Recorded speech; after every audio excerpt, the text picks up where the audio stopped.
Bienvenidos a los cursos bíblicos del Ministerio Llamada de Medianoche.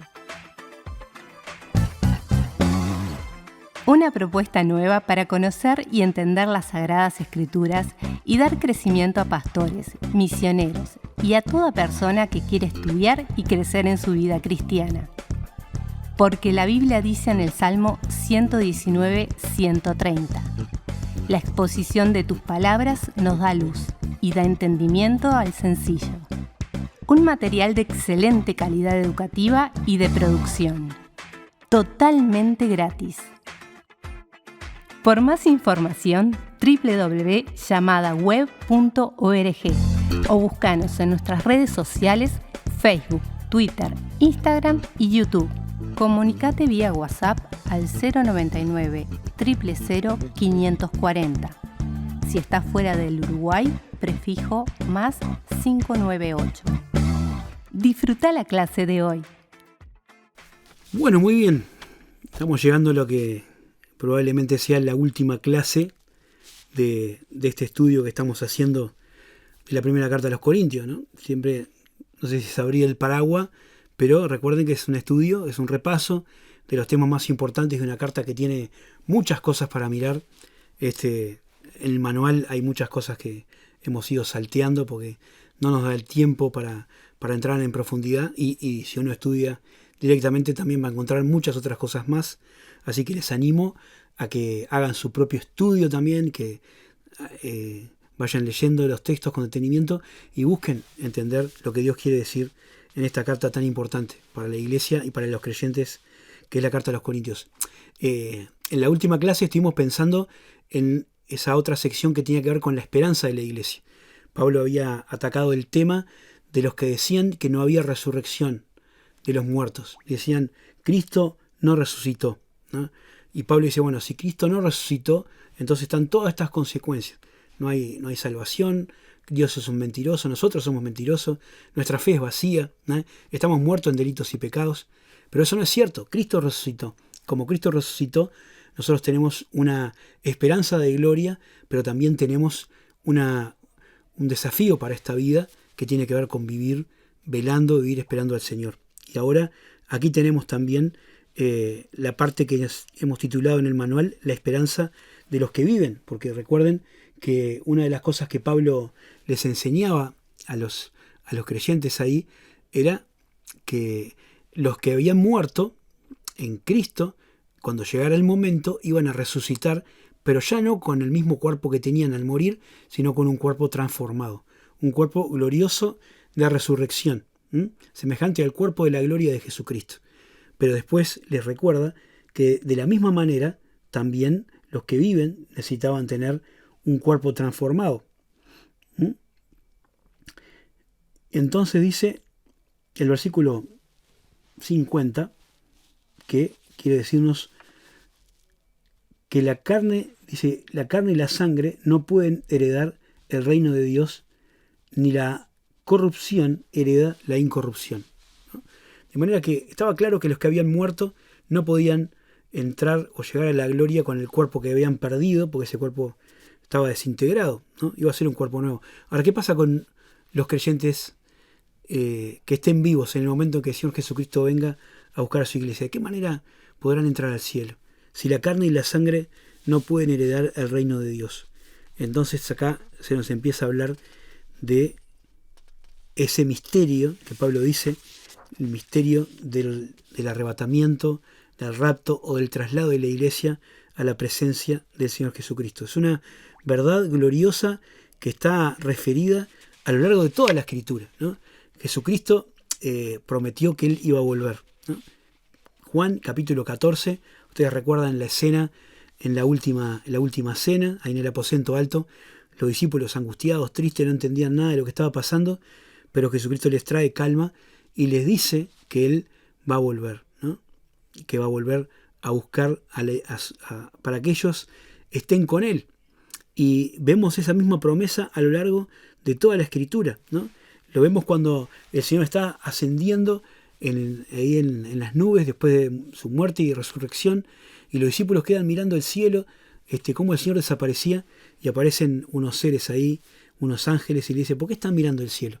Este mismo Jesús volverá así como le habéis visto ir al cielo, ¿no?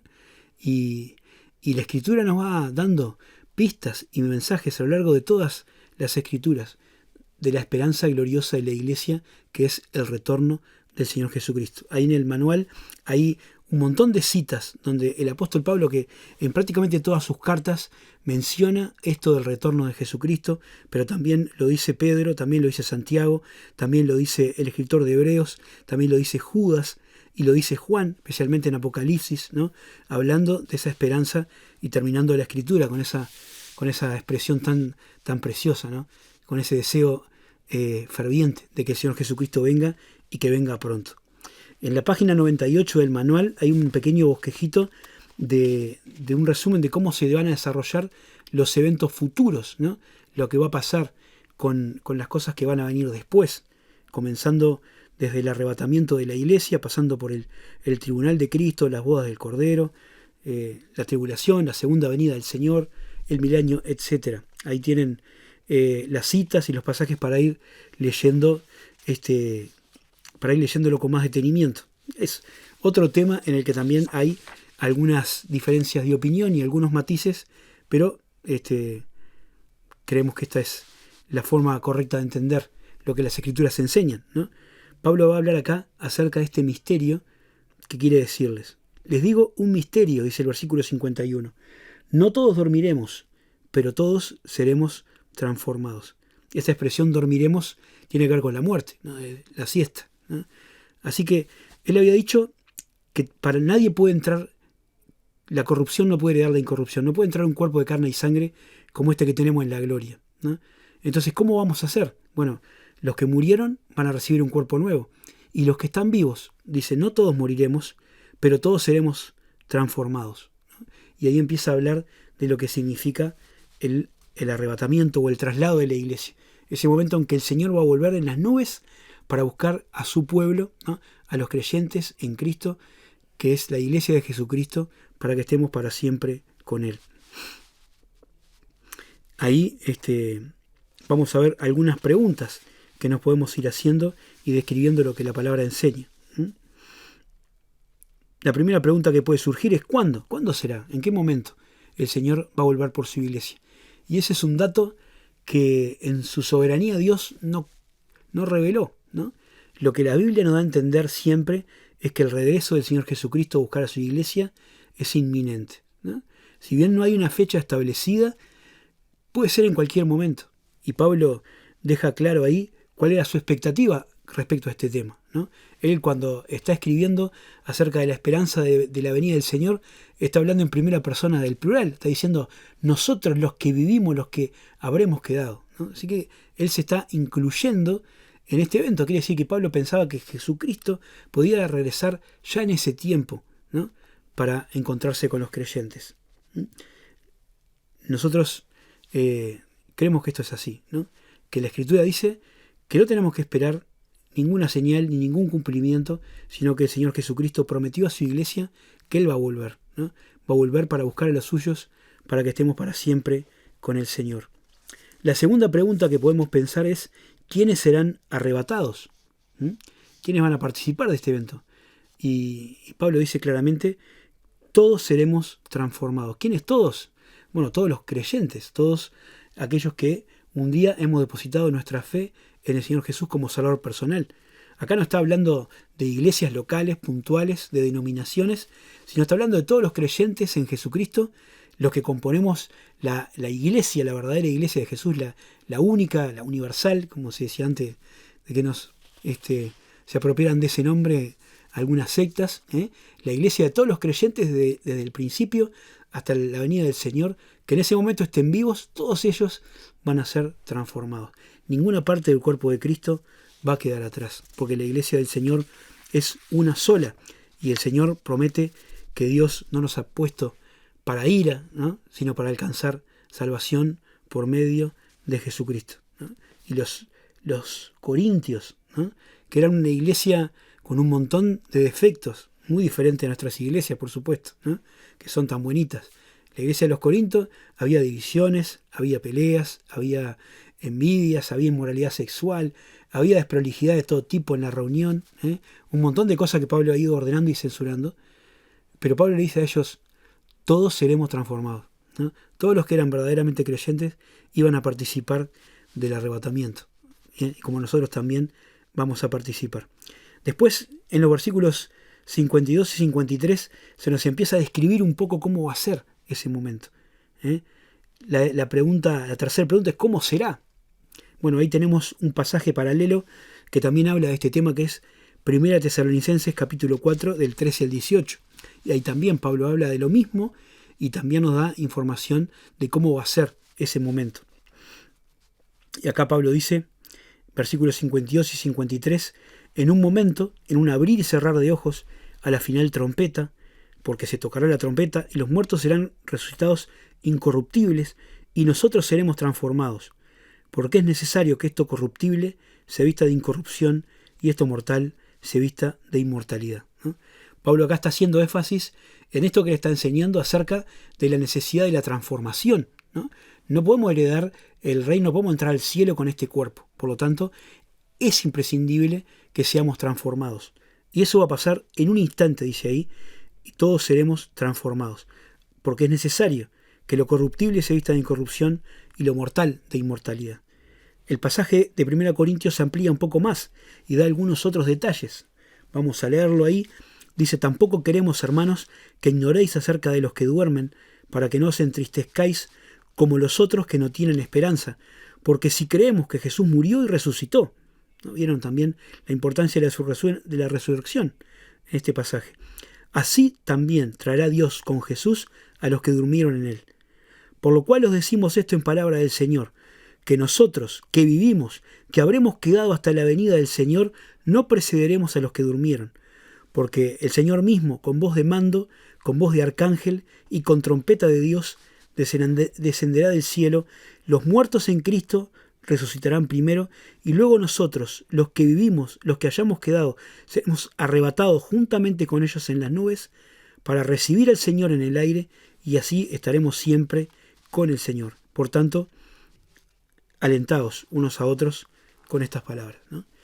Y estos dos pasajes nos dan un panorama bastante acabado de qué es lo que va a pasar en ese momento en el que el Señor Jesucristo venga a buscar a los creyentes en Él. Dice, en primer lugar, en un abrir y cerrar de ojos, en un instante, ¿no?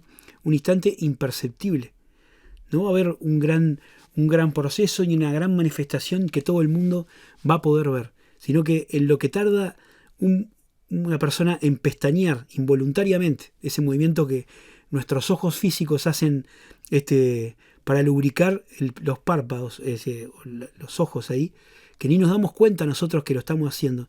En esa fracción de segundo, en ese instante, todo esto que el Señor Jesucristo va a ocurrir, ¿no?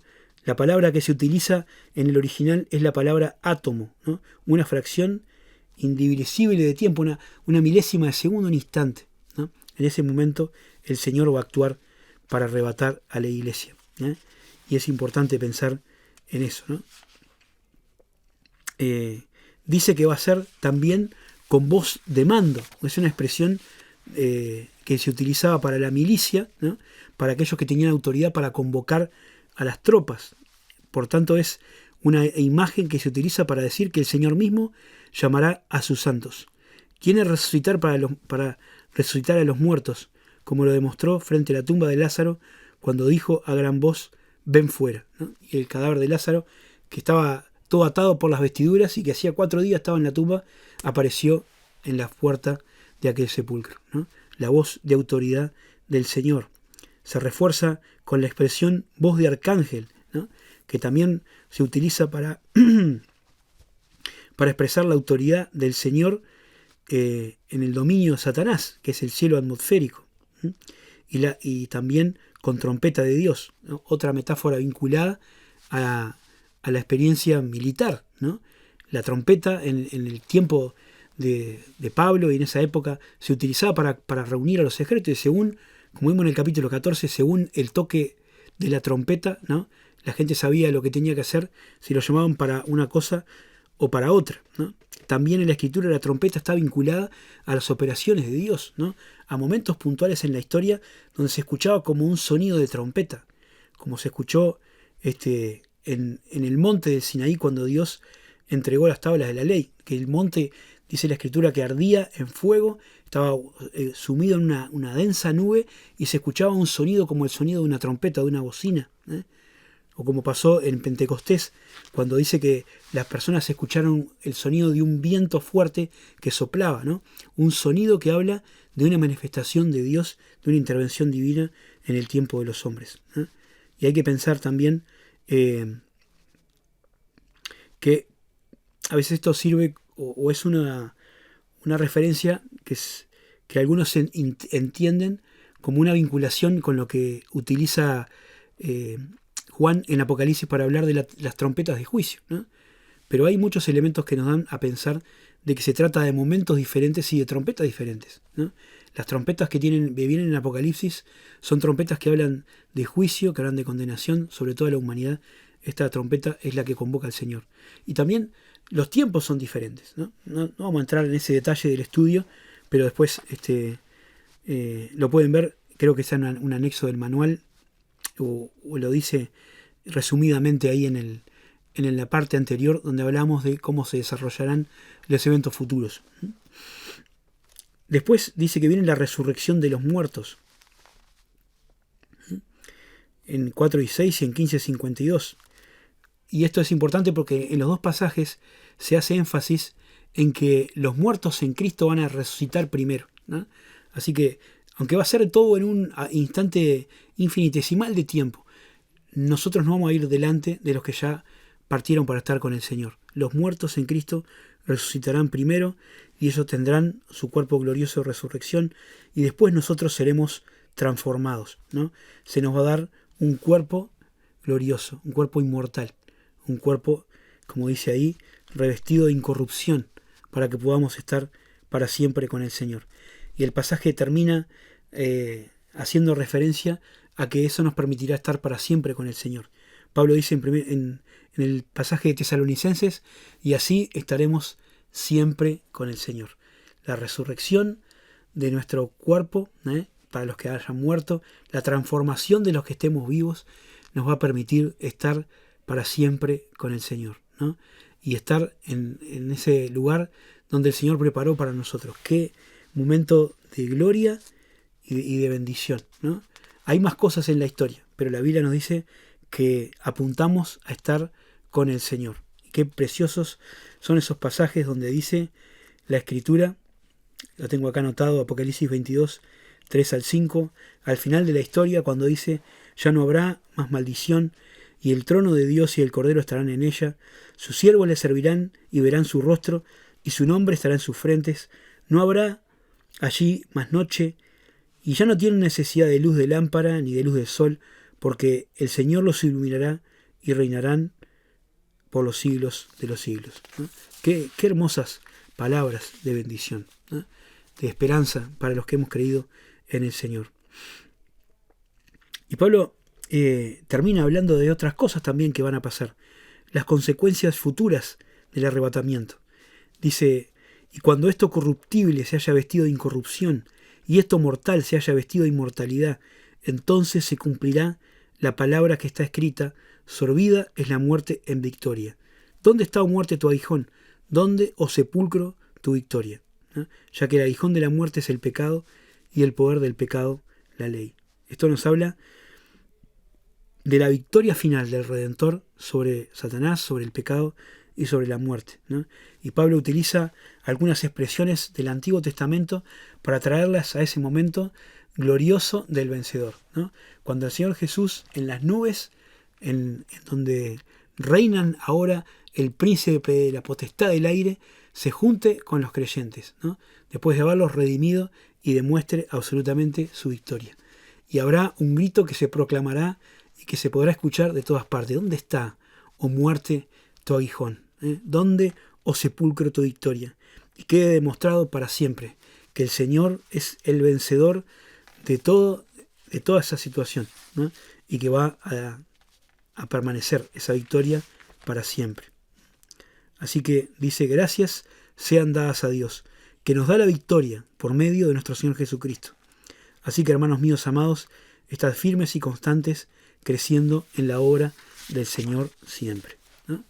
Y es importante este final, ¿no? Porque, como decíamos hace un rato, o en la clase pasada, es importante conocer de teología, es importante conocer de escatología y tener claro y estar convencido de lo que la Escritura enseña acerca de los eventos futuros, ¿no? Y más allá de la posición teológica que uno pueda tener, lo importante es que estas cosas tienen que movernos a la vida práctica y a la acción, ¿no?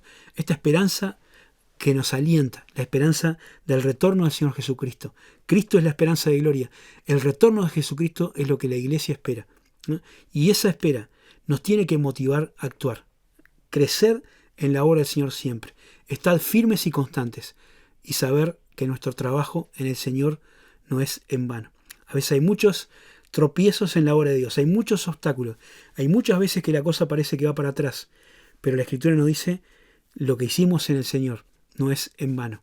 Tenemos que perseverar sirviendo al Señor, poner la mira en las cosas de arriba y continuar trabajando, porque cuando el Señor Jesucristo venga, a cada uno le va a dar su recompensa.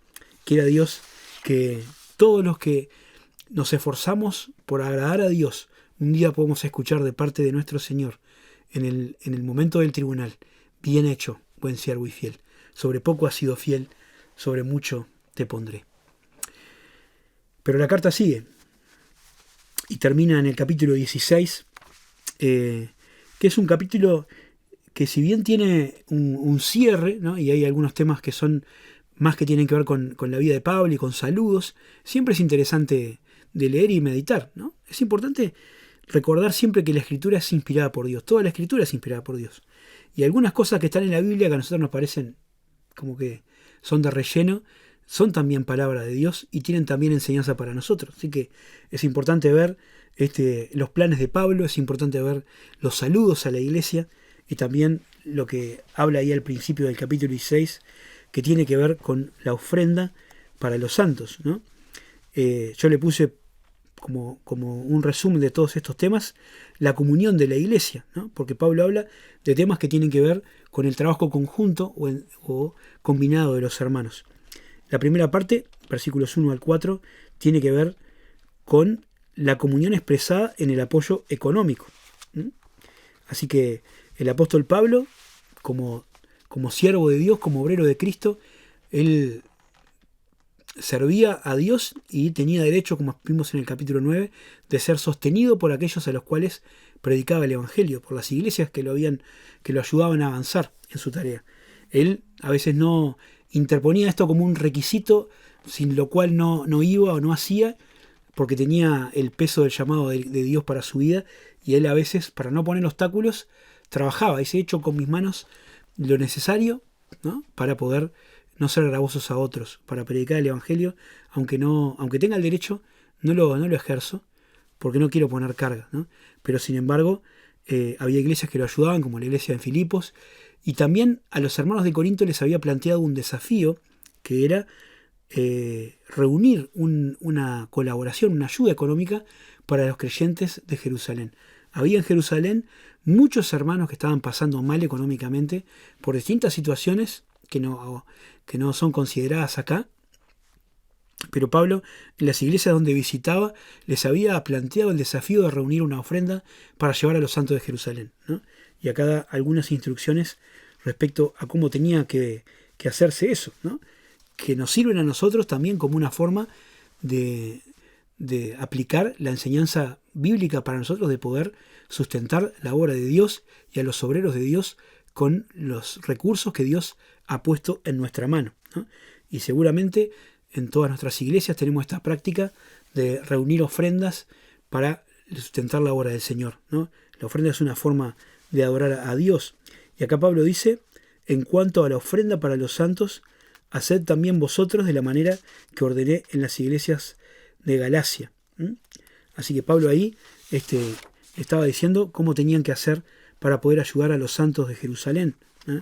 Y venía ordenando esto en las distintas iglesias de la región.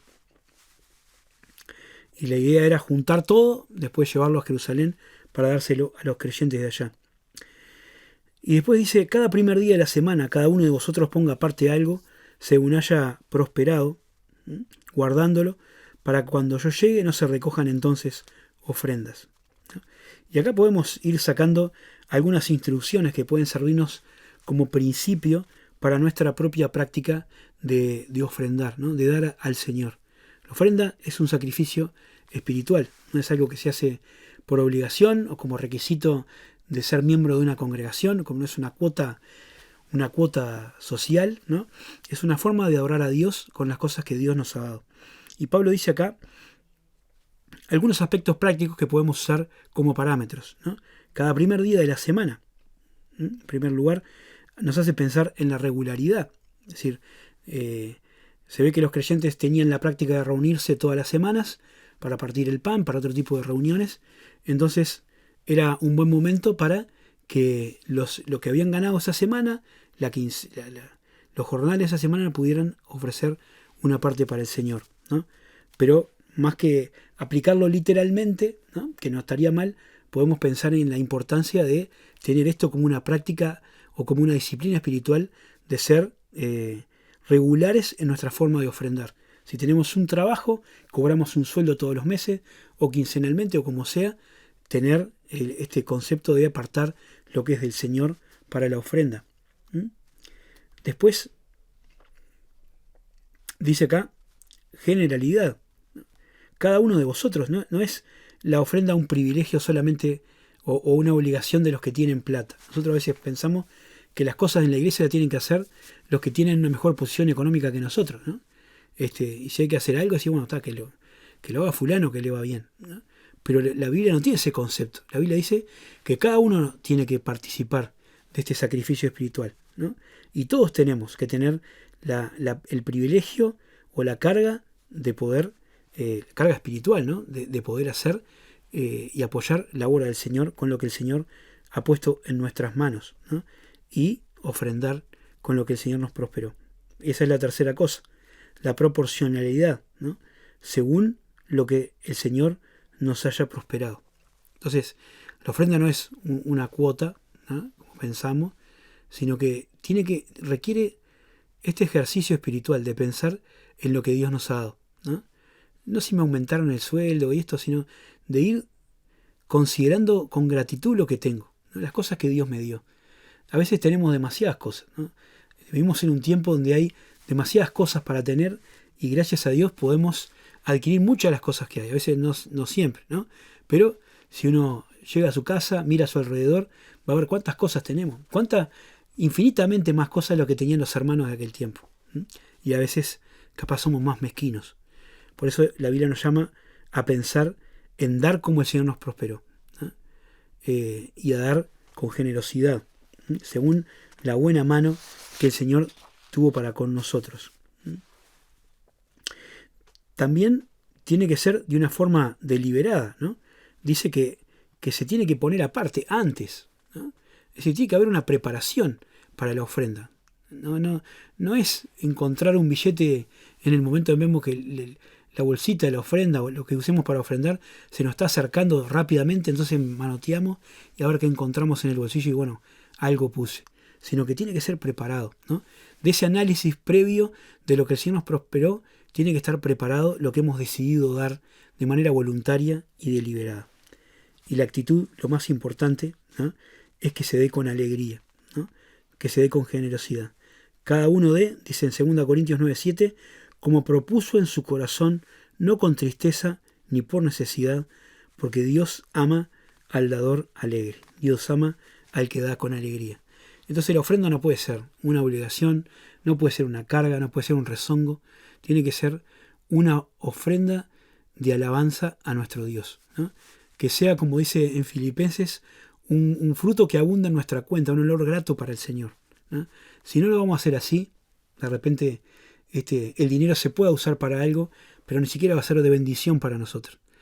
Cuando uno mira el Nuevo Testamento se da cuenta que Dios, que es el dueño de todos los recursos, no necesita lo que nosotros le vamos a dar. No es un tema de necesidad, porque Dios puede hacer surgir los recursos de cualquier parte, a veces ni siquiera de gente que tenga que ver con la iglesia. Dios se encarga de que su obra se lleve adelante. Se trata de que nosotros seamos capaces de entender y de disfrutar la bendición de poder dar, ¿no? De la bendición de poder participar en el Evangelio, de poder colaborar con los que extienden su reino, de poder ayudar a las personas que por alguna circunstancia están padeciendo necesidad, de poder cubrir algunos de los costos que tiene la obra del Señor. Y es importante, siempre a mí me gusta aclararlo, porque a veces uno utiliza esta forma de hablar y no es exacta, ¿no? Decimos, bueno, esta ofrenda es para tal cosa, ¿no? Es para cubrir los gastos de tal evento. Y bueno, sí, el dinero ese se va a usar para eso, pero la ofrenda siempre, en todo lugar, en todo momento, la ofrenda siempre es para Dios. Cuando yo estoy dando, no estoy pagando mi cuota aparte de ser miembro de la iglesia, estoy adorando a Dios. Y este tiene que ser nuestro principal pensamiento a la hora de preparar nuestro corazón para ofrendar. Que realmente pueda ser un momento en que podamos mostrar a Dios nuestra gratitud. Y Pablo dice acá que cuando llegue el momento él va a llevar a los hermanos para los cuales se les había prometido esta ofrenda, ¿no? Hay mucho más de la ofrenda para mirar, se puede leer ahí en el manual, ¿no? Pero lindo pensar en que tenemos el privilegio de poder participar de este sacrificio espiritual que Dios, como sacerdotes que somos, nos permite hacer. La segunda parte del capítulo, de los versículos 5 al 12, nos habla de la expresión de la comunión expresada en el apoyo ministerial. Y acá Pablo es interesante que va compartiendo con los hermanos cuáles son sus objetivos futuros, que es aquello para lo cual él se estaba preparando. Y Pablo considera a la iglesia como una necesidad en su vida espiritual, ¿no? Él no era un llanero solitario que iba para acá, para allá, se mandaba solo sin nadie que lo guiara, que lo ayudara o que lo aconsejara, sino todo lo contrario, ¿no? Pablo siempre tenía vinculación con su iglesia local, al principio en Antioquía, donde él volvía después de cada viaje para contar, para hacer un informe de lo que había hecho y para ser encomendado nuevamente a otra tarea. Y también tenía contacto con las iglesias a las que visitaba y los hacía partícipes de sus planes y de sus proyectos, ¿no? Y ahí también habla acerca de los colaboradores o de las personas que trabajaban con él, como Timoteo, como Tito. En otros pasajes se habla de otros hermanos, porque a Pablo le gustaba siempre esta idea de trabajar con otras personas, ¿no? Con otros hermanos en equipo para ser de bendición para todos, ¿no? Y después dice, iré a vosotros cuando haya pasado por Macedonia, porque por Macedonia tengo que pasar. Y ahí sigue hablando de los planes que él tenía y de la idea que tenía de volverlos a ver. Les habla también de Timoteo, de Apolos, colaboradores de él, pero termina Pablo haciendo algunos saludos, ¿no? Y me gusta comentar esto ya para terminar esta clase, pensando en esta sección, lo que hay en todas las cartas, una sección de saludos. Y bueno, ¿qué nos importa a nosotros saber las personas que Pablo conocía, de qué nos llamaban las personas que tienen una iglesia? Bueno, la Escritura pensó que era importante para nosotros saberlo, y está bueno que lo leamos. Y también está bueno ver que a veces en medio de esas frases de saludo, ¿no? Y de una cosa y para unos, para otros, hay tremendos pasajes, promesas, bendiciones y declaraciones que son sumamente importantes. Pablo dice, por ejemplo, en 16:13, velad, estad firmes, portaos varonilmente y esforzaos. Todas vuestras cosas sean hechas con amor, ¿no? Y son todas palabras importantes en cuanto a nuestros requisitos o a las cosas que tenemos que hacer en nuestra vida cristiana, a la forma de andar, de comportarnos, de hablar, de enfrentar las dificultades y de enfrentar el servicio. Como decíamos ahí cuando hablamos del capítulo 13, que todas las cosas sean motivadas o hechas con amor, ¿no? Pablo también tiene un pasaje para reconocer a los hermanos que sirven fielmente al Señor. Y habla de la familia de Estefanás y de otros hermanos que servían al Señor.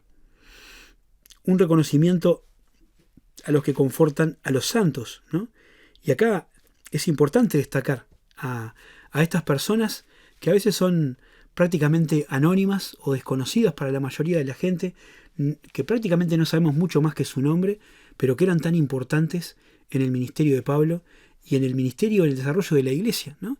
Quizás lo único que hacían, entre comillas, era abrir su hogar para recibir a grupos de hermanos que venían predicando, les daban un lugar para hospedaje, les alimentaban, los ayudaban económicamente, ¿no? Y estaban impulsando la obra de Dios de una manera tremenda, ¿no? Su nombre no se conoce, capaz apenas queda registrado en la Escritura, pero ellos confortaban los corazones de los santos. Ellos ayudaban a los evangelizadores, a los maestros, en su ministerio, ¿no? Y el Señor sin duda tiene para ellos una bendición muy especial. Dice al final, las iglesias de Asia os saludan. Aquila y Priscila, con la iglesia que está en su casa, os saludan. Y mucho en el nombre del Señor. Os saludan los hermanos. Saludados unos a otros con ósculos santos, ¿no? Y ahí es importante ver todos esos saludos. Qué importante el saludo, ¿no? Qué bueno cuando termina la reunión, ver en la iglesia ese tiempo de saludo.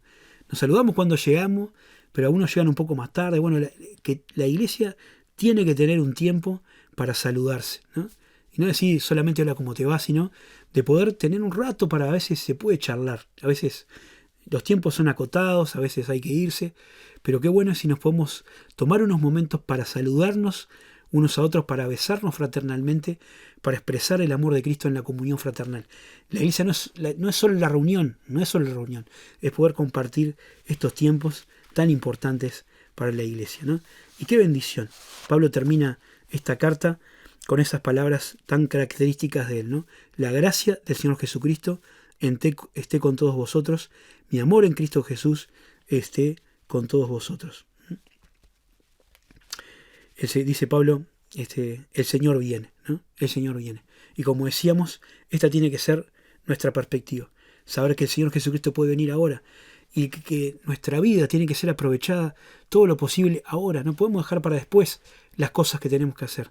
Tiene que ser ahora. Tiene que ser en este tiempo en el que el Señor nos está dando vida, nos está dando fuerzas, nos está dando recursos. No sé cuántos años tenés, no sé cuánto tiempo tenés, no sé cuánta plata tenés, pero lo que tenés, qué bendición es que lo podamos usar para la gloria del Señor, para la extensión de su reino, ¿no? Porque muy pronto, esperamos que sea en breve, ¿no? El Señor va a venir. Y ahí ya vamos a estar en otro plano, vamos a estar disfrutando de otras cosas. Pero el Señor, mientras tanto, nos deja acá para que nosotros, con lo que Él nos da, le sirvamos. No dejemos de mirar al cielo, ¿no? El Señor viene, decían los hermanos, Maranata, ¿eh? Se saludaban así. Pero como los tesalonicenses esperaban al Señor, pero mientras tanto seguían sirviendo. Que ese sea nuestro propósito y que nuestra vida pueda ser para edificación. La iglesia de los Corintios sin duda tenía un montón de problemas. Sin duda había muchas cosas que corregir, como seguramente en nuestra vida y en nuestra iglesia. Pero Pablo le dice, son hermanos, son santos en Cristo. El Señor viene por ustedes, van a ser transformados. Compórtense varonilmente, amen a su hermano, sírvanse mutuamente y sobre todo no se olviden de que el Señor dio su vida por ustedes. Termino con lo que dice acá. Al leer esta carta me doy cuenta de una hermosa verdad. Dios escogió este imperfecto material para edificar su obra más magnífica, que es la iglesia.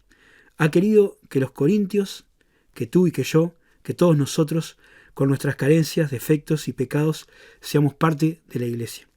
Y un día este grupo de gente pecadora y conflictiva será presentada como la esposa de Cristo, como una iglesia gloriosa que no tiene mancha, ni arruga, ni cosa semejante. Para el mundo somos lo que no tiene valor, pero Dios nos rescató al precio de la sangre de su unigénito Hijo. Hemos pasado del muladar a la gloria, de ser menesterosos a coherederos con Cristo por la gracia infinita de Dios. ¿Y cuál va a ser nuestra respuesta ante tanta bendición? Lo dejo con esa pregunta. Y que podamos exclamar, como decía esa vieja canción, Señor, soy tuyo, lo que tengo es para vos, que mi vida pueda ser para tu gloria. Que Dios les bendiga. Y bueno, gracias por su atención a lo largo de todo este curso. Esperamos que esta clase haya sido de edificación. Recuerda que en nuestra página web www.llamadaweb.org podrás encontrar el complemento de esta clase con las notas y material extra. Busca la pestaña Cursos Bíblicos y regístrate para tener más material totalmente gratis. Gracias a todos los que ofrendan para que este material siga produciéndose.